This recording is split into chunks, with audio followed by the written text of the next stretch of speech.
حضور نے فرمایا اللہ اس شخص کے چہرے کو تر و تازہ رکھے جس نے میرے سے کوئی حدیث سنی، پھر جیسے سنی اس کو ویسے آگے پہنچا دیا۔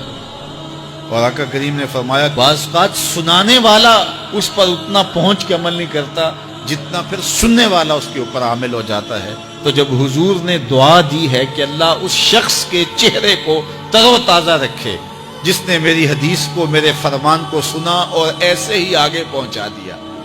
تو پھر موت کی سختیاں بھی اس کے چہرے کی تر و تازگی ختم نہیں کر سکتی، پھر قبر کے لمحے بھی اس کے چہرے کی تر و تازگی کو ختم نہیں کر سکتے۔ حشر کے دن لوگوں کے چہرے مرجھائے ہوں گے، جس کو رسول اللہ کی دعا ہے اس کا چہرہ اس دن بھی تر و تازہ ہو۔ تو حضور علیہ الصلوۃ والسلام کے فرامین کو سننا، دیکھیے جو تفصیلی علوم ہیں ان کو حاصل کرنا، سیکھنا یہ ہر ایک کے لیے فرض نہیں ہے، لیکن جو ضروریات دین ہیں ان کو سیکھنا یہ فرض عین ہے، یہ ہر ایک کے اوپر فرض ہے۔ اگر کوئی نہیں سیکھتا تو وہ گناہگار ہے، اور اس میں نماز کے مسائل ہیں، روزے کے مسائل ہیں،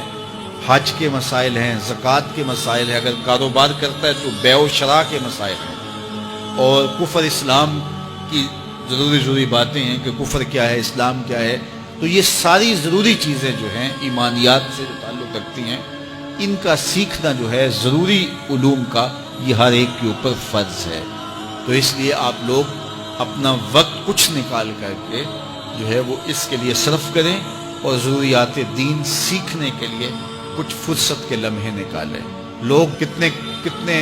طویل ڈپلومے کرتے ہیں، کاروبار سیکھتے ہیں، کن علوم میں مہارت ہے جو ہمارے لیے بالکل غیر ضروری ہے۔ کسی نوجوان کے پاس بیٹھ جاؤ نا تو وہ تمہیں بتائے گا کہ کس کرکٹر نے کس میچ میں کتنے سکور کیے تھے، لوگوں کی یہاں تک معلومات ہیں۔ اور وہ 15 سال پرانا میچ ہے، اس کے اندر کس نے کتنے آؤٹ کیے تھے، کتنی وکٹیں لی تھیں، کتنے جو ہے وہ اس نے سکور کیے تھے، اور اس کی پوری زندگی کے سکور کتنے ہیں، کیسی کیلکولیشن ہے، اور کس قدر لوگوں کا پکا حساب ہے۔ یہ وہ چیز ہے جس کا نہ دنیا میں فائدہ نہ آخرت میں فائدہ، لیکن دلچسپی ہے نا، جس چیز سے دلچسپی ہو تو وہ چیز خود بخود ازبر ہوتی چلی جاتی ہے۔ دلچسپیاں انسان کو جو ہے وہ کسی چیز کو یاد کرنے میں مدد دیتی ہیں۔ ایک عرب شیخ کہہ رہا تھا کہ ہم ماضی میں پڑھتے تھے کہ ہمارے اسلاف، ہمارے بزرگ ایک رات میں پورا قرآن ختم کر لیتے تھے۔ تو وہ کہتا ہے میں سوچتا تھا کہ ساری رات قرآن بندہ پڑھتا رہے تو کس طرح ممکن ہے؟ تو کہتا ہے میں اپنے بچوں کو دیکھتا ہوں کہ وہ جو ہے وہ موبائل کے ساتھ لگے رہتے ہیں، اور فجر کی اذان ہو جاتی ہے تو وہ تب چونکتے اچھا رات گزر گئی۔ تو میں کہتا ہوں نوجوان کی دلچسپیاں کچھ اور ہیں، اور وہ بھی اس شغف کی وجہ سے ایسا کھبا کہ رات گزر گئی اور اس کو پتہ ہی نہ چلا۔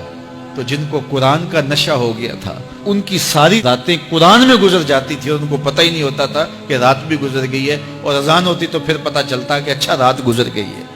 تو یہ شوق اگر پیدا ہو، شوق تو دیکھیے یہ گیموں کا پیدا ہو جائے، کھیلوں کا پیدا ہو جائے، تو وہ انسان کو کیا کچھ سکھا دیتا ہے۔ اور جس کے سینے میں کتاب اللہ کا شوق پیدا ہو جائے تو پھر کیوں نہ اس کے سینے کے اندر جو ہے وہ طلب کتاب اللہ کی تلاوت کی پیدا ہوگی۔ تو اپنے سینوں میں علم حاصل کرنے کا شوق پیدا کرو، علم سیکھو، اپنی نسلوں کو سکھاؤ، اپنی اولادوں کو دین سکھاؤ، اپنی اولادوں کو نماز کا خوگر اور عادی بناؤ، ان کو کھینچ کھینچ کے نماز کی طرف لے جاؤ، یہ عادی بن جائیں نماز کے،